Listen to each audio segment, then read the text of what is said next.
height, so the weight and height limit to get in the military. And I was 6'1" and 297. And I had prior service, which was a big deal. So I called all these recruiters up, and all of them said, hey, how tall are you, blah, blah, blah, blah. They got into conversation to see if I was even qualified. And by the time I got to my weight, phone would hang up pretty much like, hey, you know what, call somebody else, try to get in the reserves. So I tried to get in the reserves. And I called this guy named Steven Salgio, recruiter, up, and he said, hey, come on in. He saw me, put me through the weight standard, all this other stuff, and to get into the class I had to lose 106 pounds in less than 3 months. So I was like, Dad, I can't do that. I grabbed my chocolate milkshake and went back to Ecolab. I'm going back to work, man. This is my life. So in this job, you're looking for cockroaches, looking for rodents and stuff like that. And this next morning or this next night, I went to work and I don't like cockroaches too much. I hit the mother load of cockroaches. And this restaurant got full of cockroaches and rodents and everything else. And I sat there and said, this is my life. Well, everybody, it's Groundhog's Day again for David Goggins. If you pan it down here, you see it's about 3 o'clock in the morning and there's not a car or a person in sight. If you pan over here, it's the same thing. Tonight, not a car or a person in sight. relying on one man. People want to know where I find my strength at, where I get my strength. I get it from a lot of places, but right now, this morning, I'm getting it from, there's not a motherfucker that's up. There's not a car, there's not a person. Everybody's in their bed, sleep, dreading that it's a Monday, hate it's a Monday, and I'm loving it. I'm loving that. Where everybody's getting weaker, I'm getting stronger. It's not about the running, the swimming, the push-ups, the sit-ups. It's about what those things do for your mentality. You don't get better on a daggone couch. You get better by coming out here and getting the drink every daggone day. Stay hard. I became obsessed with being the baddest motherfucker that God ever created. Am I that? I don't care. I believe it. And I was trying to tell him, once you become obsessed with something, obsessed, it's okay to be unbalanced for a while. It's okay. Don't be all this stuff people say, you gotta be balanced. To be the best in the world at what you do. It's not about being a Navy SEAL, people. The best at what you do, you have to be unbalanced to find every bit of energy and strength that you have to pull it off. Then you get balanced once you become great. And then you help other people become better from you being the best in the world. So if your family doesn't understand, why are you so daggone crazy? Because I'm trying to be the best I can to give you the best that I am. And it takes being fucking obsessed to where people think you're crazy. People look at me and say, oh my God, you're a masochist, you're this and that. I'm not gonna get into how bad I was in all these races and SEAL training. I had 21 stretch fractures going through Hell Week. A lot of us are going through a hard time in life. Some people have been bullied, some people are just stressed out, some people are insecure, some people are fat and overweight, and the world puts a lot of this shit in your mind. It's not just you, yeah, you help it. And my whole thing is about, I had to develop a mindset that was indestructible. I had to armor plate my mind.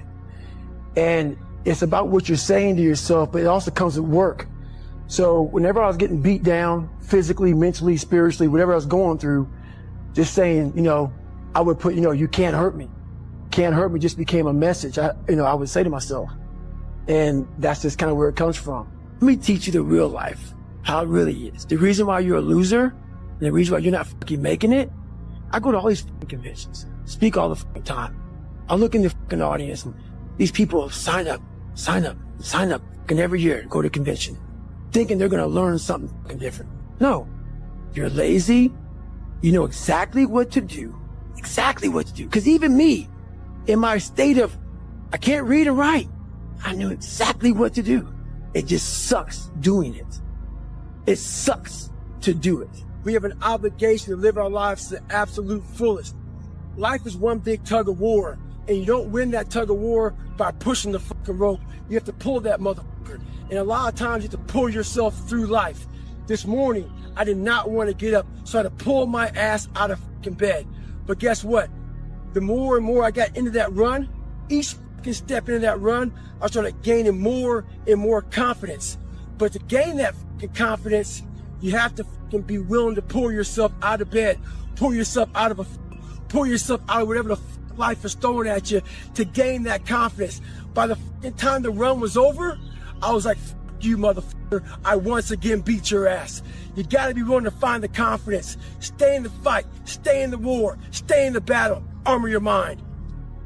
It sucks to wake up every morning of your life and say, God, man, I'm not smart.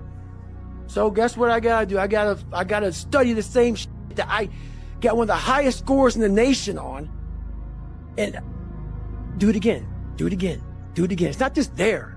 It's not just there permanently for me. How do I keep from quitting?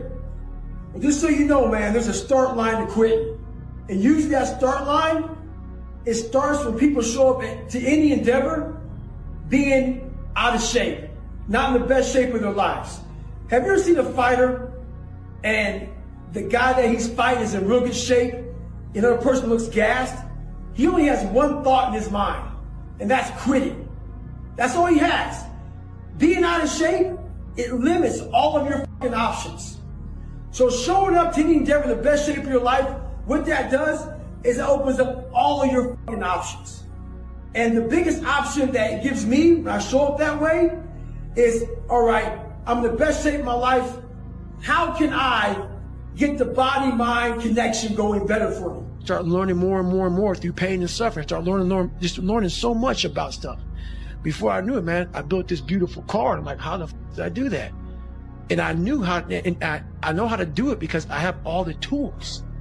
Through all the failure I went through trying to build this person who's Goggins. Mm-hmm. If I have a big manual to study, I will have to get a bunch of spiral notebooks from the daggone store. And each page, I have to write each page out, maybe 10 times. So there was a 1,000-page dive manual. Most people, I'm not smart, I'm gonna go see if I can pass this test. I realized, hang on a second, I'm not smart. How can I get past this? How can I get through this obstacle? I need to acquire this book 18 months in advance because it could take me 18 months to write down each page over and over again to then put it to memory. So when the question came up, I had written that question so many times down on paper that I can recall, and that's how I did it. So you got to strategize on each problem you have in life. Slowly break down that problem. Don't think about all the problems you have, just one at a time. And before you know it, you fix all these problems, but you cannot focus on all of them. Just on the one thing at a time. Whenever I take these tests that are real hard, in the back of my brain, it's like, there's a good chance you're not gonna make it, Goggins. This ain't you, bro. This ain't you. You weren't born like this. This ain't you. The real you, bro. Study all you want to, but the second that fucking computer comes on with 150 questions, this ain't you, man. And somehow, it comes back, I passed. Passed again.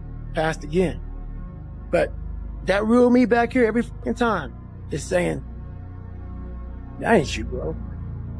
That ain't you. And I have to outwork that voice.